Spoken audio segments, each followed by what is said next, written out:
नमस्कार, आप देख रहे हैं लाइव इंडिया हर पल। मैं हूं आपके साथ रेखा मिश्रा। झारखंड में हेमंत सोरेन ने बीजेपी को बड़ा झटका दिया है। दो कद्दावर नेता एक बार फिर से हेमंत सोरेन का दामन थामने जा रहे हैं। बता दें कि पूर्व सांसद शैलेंद्र महतो व उनकी पत्नी आभा महतो एक बार फिर से झामुमो में घर वापसी करने जा रही है। दोनों नेताओं ने मंगलवार को ही हेमंत सोरेन से मुलाकात की थी, जिसके बाद ही सियासी अटकलें तेज हो गई थी। हमारे साथ इस खबर पर ज्यादा जानकारी के लिए बीजेपी के प्रवक्ता अशोक बड़ाइक जी जुड़ चुके हैं। सीधे उनका रुख करेंगे, फोन लाइन पे वो हमारे साथ जुड़े हुए हैं। अशोक जी, एक तरीके से हेमंत सोरेन ने बीजेपी को बड़ा झटका दिया है। दो कद्दावर नेता झामुमो में शामिल होने जा रहे हैं।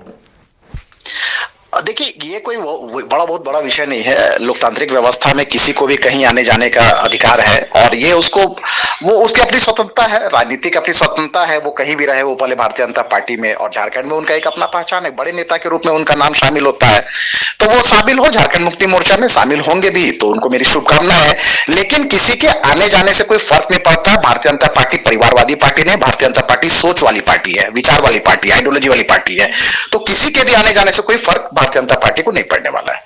जी, भारतीय जनता पार्टी को फर्क नहीं पड़ने वाला है, लेकिन पार्टी से हो सकता है ये नेता खफा हो, वो तवज्जो पार्टी में इन्हें नहीं मिल रहा है, जिसकी वजह से ये लोग अब फिर से जेएमएम का रुख कर रहे हैं। खबरें ये भी सामने आ रही है अशोक जी की चंपई सोरेन भी जो है वो अब उनके घर वापसी हो सकती है, सीता सोरेन की घर वापसी हो सकती है। ये सारी खबरें फिलहाल सोशल मीडिया पर सुर्खियां बटोर रही है और साथ ही लोबिन हेम्ब्रम को लेकर भी आ रही है। तो भाजपा के लिए एक तरीके से ये सब झटका है। नहीं, देखिए, झटका कोई नहीं है। देखिए, ये भारतीय जनता पार्टी की ब्यूटी है कि एक चाय वाला का बेटा देश का प्रधानमंत्री बनता है, एक आदिवासी समाज की गरीब बेटी देश की राष्ट्रपति बनती है। ये भारतीय जनता पार्टी की ब्यूटी है, खूबसूरती है।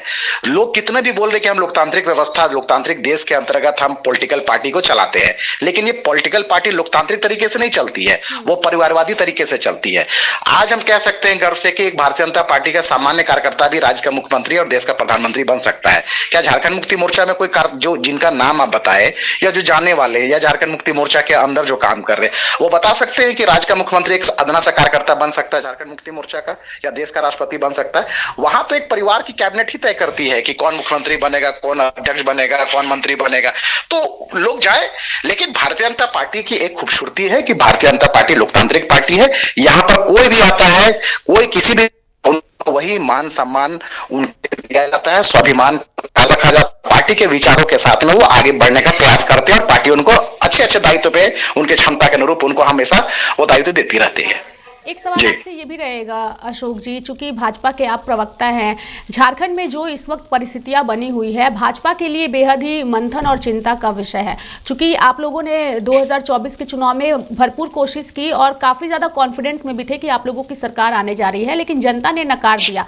आने वाले 5 सालों में संगठन की मजबूती के लिए और पार्टी की अगर वापसी हो सके आने वाले समय में, विधानसभा चुनाव 5 साल बाद होंगे, तो किस तरीके की मंथन चल रहा है पार्टी में और किस तरीके से आप लोग तैयारियां कर रहे हैं? क्योंकि ऐसा लग रहा है कि मैया सम्मान की वजह से आने वाले दिनों में भी भाजपा नहीं आती नजर आ रही है, एक बड़ा पीछे चली गई है पार्टी। देखिए, विषय वो नहीं है। लोग कई तरह से हथकंडे अपनाएंगे चुनाव जीतने के लिए, उनको मुबारक है, लेकिन हम कभी राज्य और देश के खिलाफ, देश के नीतियों के खिलाफ, देश के सकारात्मक चीजों के अगेंस्ट जाकर हम कोई काम नहीं कर सकते हैं। हमने मुद्दा उठाया राज्य में कि बांग्लादेशी घुसपैठी वहां लव जिहाद के माध्यम से बेटियों को, आदिवासी बेटियों को लव जिहाद के माध्यम से विवाह कर रहे, उनका संपत्ति पे कब्जा कर रहे, उनको आरक्षित सीट पे चुनाव लड़ा रहे। हमने तो राज्य की जनता के पास विषय रखा कि झारखंडियत और आदिवासियत को बचाना है, तो ये रोटी माटी बेटी को बचाना है, तो बांग्लादेशी घुसपैठी को भगाना है। हाँ, लोकतांत्रिक व्यवस्था में हमको पार्टी ने विपक्ष में बैठने का अवसर दिया है, लेकिन इसका मतलब ये नहीं कि हमको राज्य की जनता ने नकारा है। आज भी हम एक सशक्त विपक्ष की भूमिका में बैठे हैं और लोकतंत्र में हार जीत होती रहती है। यही तो देश की खूबसूरती है। आज देश में तीसरी बार देश के प्रधानमंत्री नरेंद्र मोदी जी देश का कमान संभाले हुए हैं। हमने तो कभी उन लोगों को नहीं कहा कि देश ने आपको नकार दिया। हाँ, आपको अवसर मिला है तीसरी बार विपक्ष में बैठने का देश में, हमको तो चलिए दूसरी बार बैठने का अवसर मिला है और हम उतनी मजबूती के साथ आज हम अपने सदस्यता अभियान, संगठन महापर्व के कार्यक्रम के माध्यम से अपनी सदस्यता अभियान को हम बढ़ा रहे हैं और कार्यकर्ता में कोई नाराजगी नहीं है। हाँ, सत्ता में नहीं आने का थोड़ी बहुत वो रह जाती है, टीस रह जाती है कि हमने इतना प्रयास किया, इतना अच्छा कोशिश किया, इतना अच्छा संगठन था, इतने अच्छे नेताएं थे, लेकिन हम नहीं आ पाए सत्ता में। उसकी हमें कमी महसूस होगी, लेकिन इसका मतलब ये नहीं कि कार्यकर्ता निराश हो जाएंगे। हम हमेशा इसी मूल मंत्र के साथ काम करते हैं कि हम चुनाव के लिए नहीं, हम सत्ता के लिए राजनीति नहीं करते, हम सेवा के लिए राजनीति करते हैं। तो सेवा हम विपक्ष में बैठ करके भी कर सकते हैं, ये कोई विषय नहीं है। चलिए, आपने अच्छी बातें कही है अशोक जी। एक सवाल चूंकि आपसे रहेगा, आपने कहा कि हमारे पास अच्छे नेता थे, उसके बावजूद हमें हार का सामना करना पड़ा, हम विपक्ष में हैं, लेकिन अब तक विधायक दल के नेता का चयन नहीं हो पाया है। तो इससे सवाल यही उठ रहा है ना कि भाजपा के पास वो चेहरे दमदार नहीं है जिसे पार्टी जो है वो तवज्जो दे सके। मैडम, विषय वो नहीं है। देखिए, जहां एक परिवार की कैबिनेट तय करेगी वहां तो चुनाव से पहले ही वो तय हो जाएगा कि कौन मुख्यमंत्री बनेगा। आज से मैडम मैं आपसे प्रश्न पूछता हूं, क्या झारखंड मुक्ति मोर्चा में 5 साल के बाद कौन मुख्यमंत्री होंगे? हेमंत सोरेन होंगे। कोई लोकतांत्रिक व्यवस्था नहीं है, वो 5 साल क्या 10 साल पहले भी हम बता सकते हैं कि वहां का मुख्यमंत्री कौन होगा। हेमंत सोरेन होंगे, कल्पना सोरेन होंगे, बसंत सोरेन होंगे, फिर उनकी आने वाली पीढ़ी होगी। अशोक जी, लेकिन ये जैसे कि आप कॉन्फिडेंस में है ना कि उनके पास एक चेहरा है, परिवार के ही लोग हैं, लेकिन भाजपा के पास वो चेहरा ही नहीं है। नहीं, मैं आपको बता रहा हूं, भारतीय जनता पार्टी एक लोकतांत्रिक पार्टी है और पार्टी की कई ऐसे कमिटियां होती है, कई ऐसे केंद्रीय चुनाव समिति होती है, कई कमिटियां होती है, राष्ट्रीय स्तर पे होती है, प्रदेश स्तर पे होती है, विधायक दल की बैठक की कमिटियां होती है। तो सभी संगठन का निर्णय लिया जाता है। तो हम एक लोकतांत्रिक तरीके से हम कोई भी कामों को हम स्टेप बढ़ाते हैं, हड़बड़ाहट में हम कोई निर्णय नहीं लेते हैं। होगी, खरवास का महीना था, 14-15 तारीख तक हम इंतजार कर रहे थे। बैठक क्या होगी, बैठक के बाद में चेहरा क्लियर हो जाएगा। अभी बजट सेशन आने वाला, उससे पहले आपको चेहरा दिख जाएगा नेता प्रतिपक्ष भारतीय जनता पार्टी। तो हम ये माने कि जो 24 फरवरी से बजट सत्र शुरू होने वाला है, उससे पहले हमें जो है वो विधायक दल का नेता मिल जाएगा भाजपा? बिल्कुल मिल जाएगा, बिल्कुल मिल जाएगा, क्योंकि बजट सेशन बहुत महत्वपूर्ण सेशन होता है और उससे पहले भारतीय जनता पार्टी भी अपने नेता प्रतिपक्ष का चेहरा सबके सामने दिखाएगी। और हमने उस प्रोसेस को, प्रक्रिया को आगे बढ़ाने का काम किया। पार्टी के सभी वरिष्ठ नेता इस पर काम कर रहे हैं। सभी विधायकों से, सभी संगठन के वरिष्ठ लोगों से राय सलाह लेने के बाद में एक नाम, चेहरा आप सभी के सामने दिखाई दे देगा। चलिए, बहुत बहुत धन्यवाद अशोक जी हमारे साथ जुड़ने के लिए और तमाम जानकारियां देने के लिए। तो बीजेपी के प्रवक्ता अशोक बड़ाइक जी थे, जिन्होंने विस्तार पूर्वक हमें बताया है कि आखिर भाजपा किस तरीके से मंथन कर रहा है और संगठन की मजबूती के लिए काम कर रहा है। लेकिन एक बार मैं दर्शकों को विस्तार पूर्वक बता दूं कि आखिर पूरा मामला है क्या। दरअसल झारखंड में बीजेपी को बड़ा झटका लगा है। 2 कद्दावर नेता एक बार फिर से हेमंत सोरेन का दामन जो है वो थामने जा रहे हैं। यानी कि पूर्व सांसद शैलेंद्र महतो व उनकी पत्नी आभा महतो एक बार फिर से झामुमो में घर वापसी करने जा रही हैं।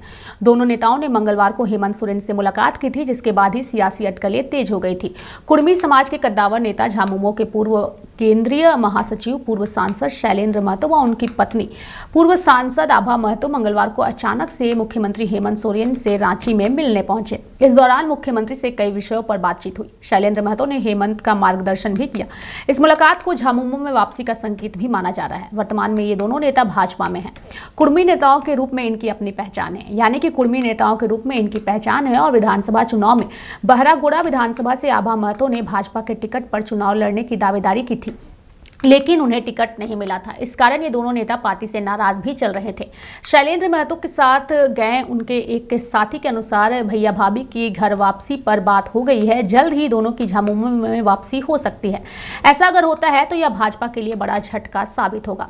इधर जब शैलेंद्र महतो से जब इस संबंध में पूछा गया कि वे मुख्यमंत्री हेमंत सोरेन से मिलने गए थे, क्या उनकी झामुमो में वापसी हो रही है, इस पर पूर्व सांसद शैलेंद्र महतो ने कहा कि अब हम वरिष्ठ हो चुके हैं, इस कारण युवा मुख्यमंत्री को राज्य को अच्छे तरीके से चलाने के लिए आशीर्वाद देने गए हैं। राज्य के युवा मुख्यमंत्री को आगे भी अपना समर्थन देते रहेंगे। बीते दिनों झामुमो के ये नेता भी बीजेपी में हुए थे शामिल। बता दें कि बीते दिनों झामुमो में बीजेपी के कई नेताओं की वापसी हुई है। पूर्व विधायक लुइस मरांडी, पूर्व विधायक घाटशिला लक्ष्मण टुडू, पूर्व विधायक बहरागोड़ा कुणाल सारंगी, सरायकेला विधानसभा क्षेत्र से भाजपा के पूर्व प्रत्याशी गणेश महली, पूर्वी सिंहभूम के भाजपा जिलाध्यक्ष बारी मुर्मू, भाजपा नेता बास्को बेसरा ने झारखंड मुक्ति मोर्चा की सदस्यता ग्रहण की थी। और अब इन दोनों नेताओं को लेकर के भी खबरें यही सामने आ रही है, जिसको लेकर के चर्चा का बाजार गर्म है। और यही कहा जा रहा है कि आने वाले दिनों में झारखंड मुक्ति मोर्चा के लिए ये तो एक बड़ी उपलब्धि है, लेकिन भाजपा के लिए जो है एक बड़ा झटका है, क्योंकि झारखंड में भाजपा अपने जमीनी स्तर के नेताओं के साथ जुड़ रही है और संगठन मजबूती को लेकर के लगातार अभियान भी चला रही है। ऐसे में देखना होगा कि इस झटके के बाद भाजपा के नेता अपनी पार्टी के नेताओं को एकजुट रखने के लिए किस तरीके का हथकंडा अपनाते हैं। मेरे साथ फिलहाल अभी के लिए इस खबर में इतना ही। आप देखते रहिए लाइव इंडिया हर पल। नमस्कार।